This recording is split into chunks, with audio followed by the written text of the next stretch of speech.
Well, if you can't tell already, that CV shaft is brand new. I tried replacing that the first time. I said in previous videos as well, I tried to replace it to fix this vibration. It seemed to fix it temporarily.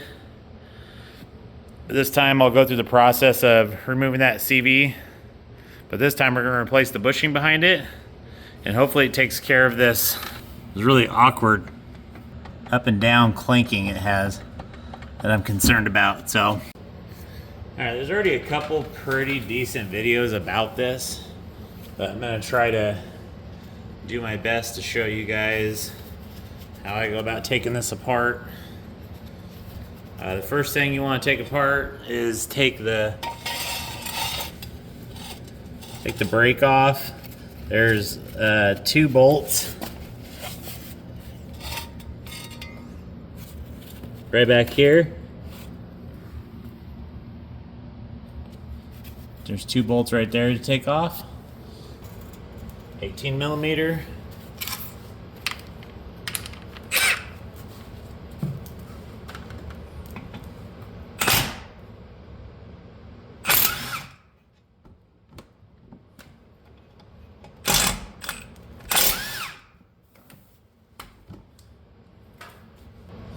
Got really nice caliper hangers.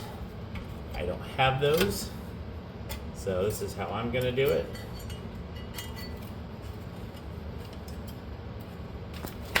The wheel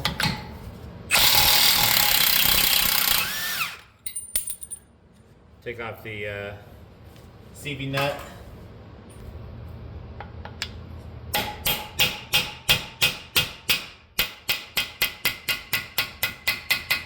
That pushed back pretty far.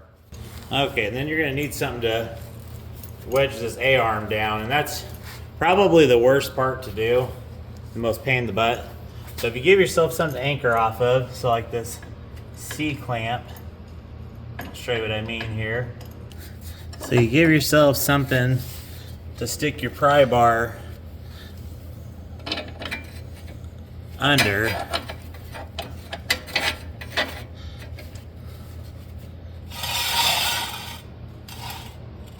Okay, so we'll go ahead and pry that down. Oh, forgot the steering arm piece, that's my bad.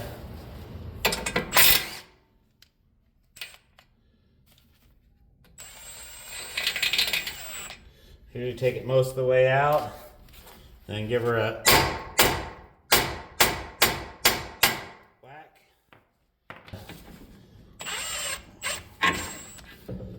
up pressure on it. There we go. All right, now we've got that out of the way. Let's go ahead and get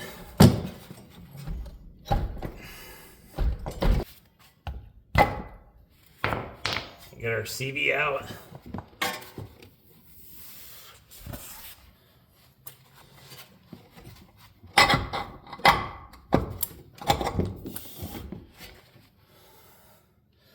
Okay, so from this side, you can see, whoops,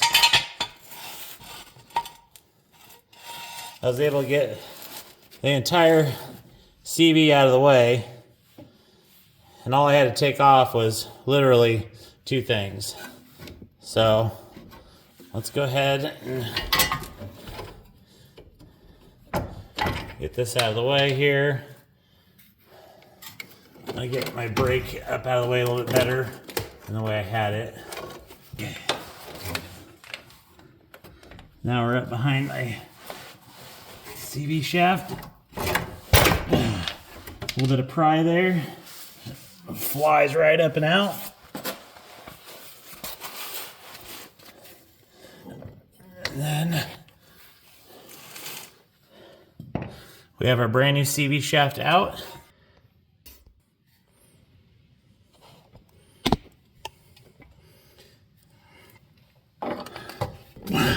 Camera's right where I want it to be, or right where I want to be. There we go. There we go, got the seal out. We're not reusing it, so we're okay. Okay, So there's our old Teflon dealie that we need to get out. So to hopefully figure out if my vibration is due to this bushing being worn out, I bought a new bushing, and then I don't have an internal bearing puller because that's what I'll need to get that bushing out. I bought this kit. It is a internal bearing puller, or a blind bearing puller. Basically, it's got these tools that can reach inside a bearing and spread out, wedging itself behind the bushing to then pull it out. You can slide hammer it out.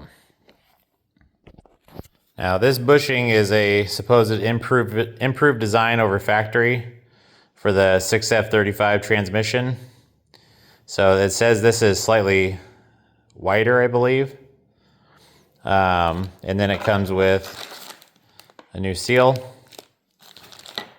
And then in reading the instructions, the way this seal goes in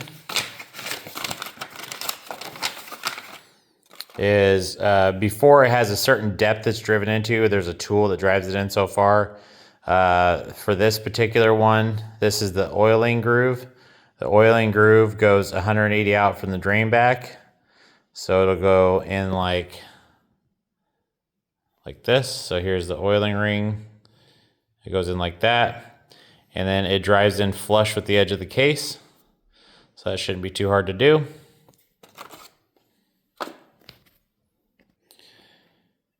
And then as far as selecting the correct size here, all these are not expanded out right now. So you'll take the one that fits in, because you need to fit it in behind it. You'll fit it in behind it, and then you will thread this part in, which will wedge. You can see that. It'll wedge that open, and then make it get in behind the lip of this, and then you can slide hammer it out. So it goes on the slide hammer, and then with it wedged out, you'll see how it would sit behind this bushing, and you can slide hammer it out and pull it out. So that's what we're going to attempt to do on the vehicle. Okay. So here's our tool, claps down. I can't get in the most convenient place to stand. We're gonna stick that in there, and we're gonna try to thread this in as best as possible. So our blind puller's in.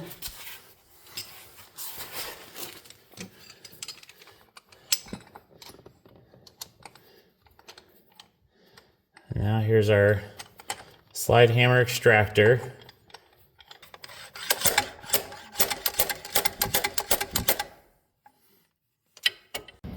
Okay, so I did run into an issue.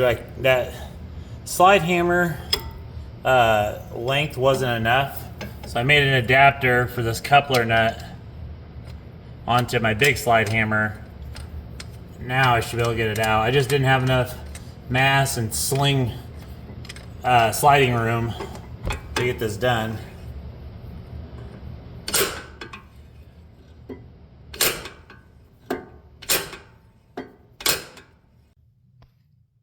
Alright, I finally got it off there.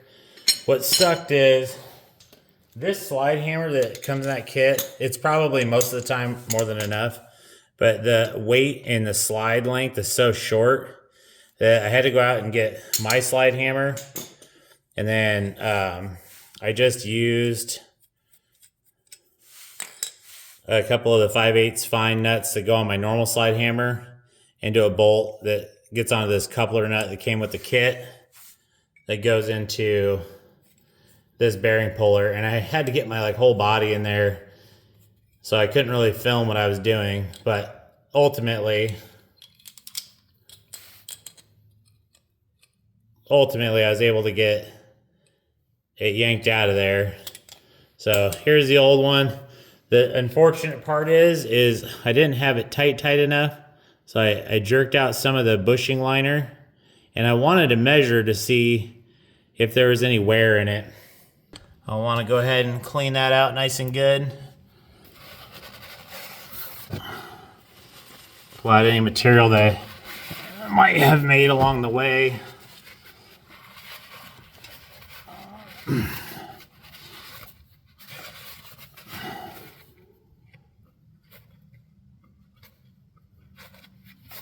Nothing feels damaged. So we're looking at my CV joint.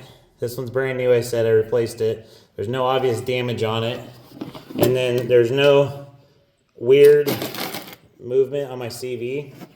So I know my CV is good. Here's the old bushing that I ruined getting out. So that's my fault for ruining this when I was taking it out. Here is the new one. As you can see, it's quite a bit wider. And then shaft, which it's tight and it's wider. So I'm hoping this takes care of my issue. It shows my oiling hole in that deal in the opposite area. It says 180 out from the oiling hole, which is what I intend on doing. What's interesting though is I can feel like what I would call an oiling groove up from there. So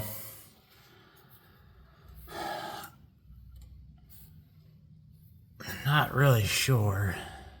So they have you run this in flush with the outside because it's deeper. We already know that. Oh, let me unlock that focus. So they have you run the oiler notch, which is that guy right there, 180 out from the oil drain back. Right here, when I stick my finger in the hole, there is a groove where I believe oil drops down. And I believe this window here is to allow the oil to drop onto the CV and oil. And then the return is a return. So that's how I'm going to do it. I'm basically going to line that up just like that. And then I'm going to drive it in flush is my intention here.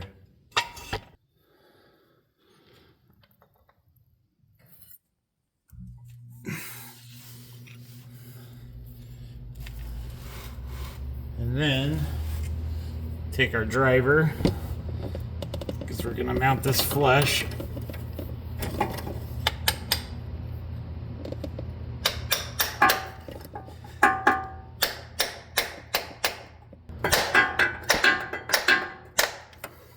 Okay. So as you can see, I got that driven in there, and it's flush here. And my oiling opening is up there. So hopefully this goes well.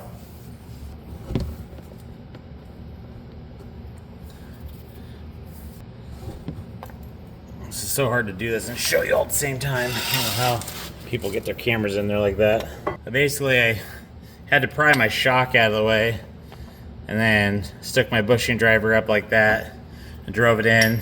The way that I know that I'm happy with it is I basically can't get a fingernail in. I can't get a fingernail in behind there the entire way around. That's how I know. So now that's all done. Let's put our CV back in.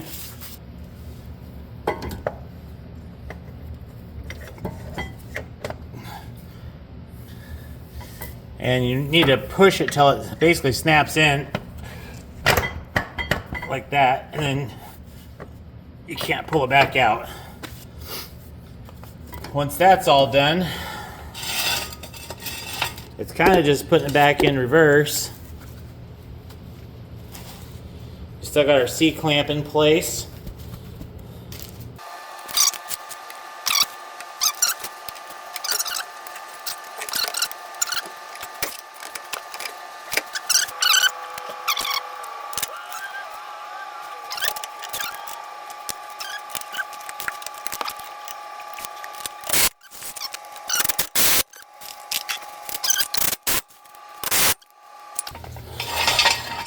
All right, the gist of that's done. Let's put the wheel on, and we're gonna go out and see if she still vibrates when I drive. And there you go. That's the 6F35 transmission bushing replacement. It is an updated design over the Ford OE product. I do recommend it over the Ford OE. As you can see, the shoulder's quite a bit wider, and also has an oiling window cutout. Recall in the video where there's instructions of how to install. There's some slight variances from the pictured 6F35 transmission to like what mine was. Don't necessarily follow the instructions to where it says install the oiling window 180 out from the oil return. On mine, the oiling window is at like the 10-11 o'clock position. You do drive the bushing in flush. The window does not exactly line up with the oiling window in the transmission, but the point is that's where the oiling comes down, lands on the CV, and then gets subsequently drug into the bushing or bearing. And this will prevent premature wear and premature failure of that bushing. The CV I had already replaced prior to this video, but I went ahead and included the steps to get the CV out. This is on the driver's side. So you can see not only how to replace that bushing, but then how to remove and install a CV shaft. Just trying to grow my channel here. So if you know somebody that may benefit from this, share with them, share to a group, forum, something of that nature. Just trying to get my information out there, help those of you out that have dealt with some of the shutter in the front ends of these. It didn't ultimately end up fixing my shutter because it wasn't my problem that I had. I have additional videos coming out. You can click the link in the upper corner that will show what I actually did to fix the shutter in my front end. But with all this footage I took, I didn't want to waste it. So I went ahead and did kind of a how-to on the CV shaft and the bushing replacement. Anyways, hopefully you guys found this helpful, and we'll see you guys next time on Fixed-ish.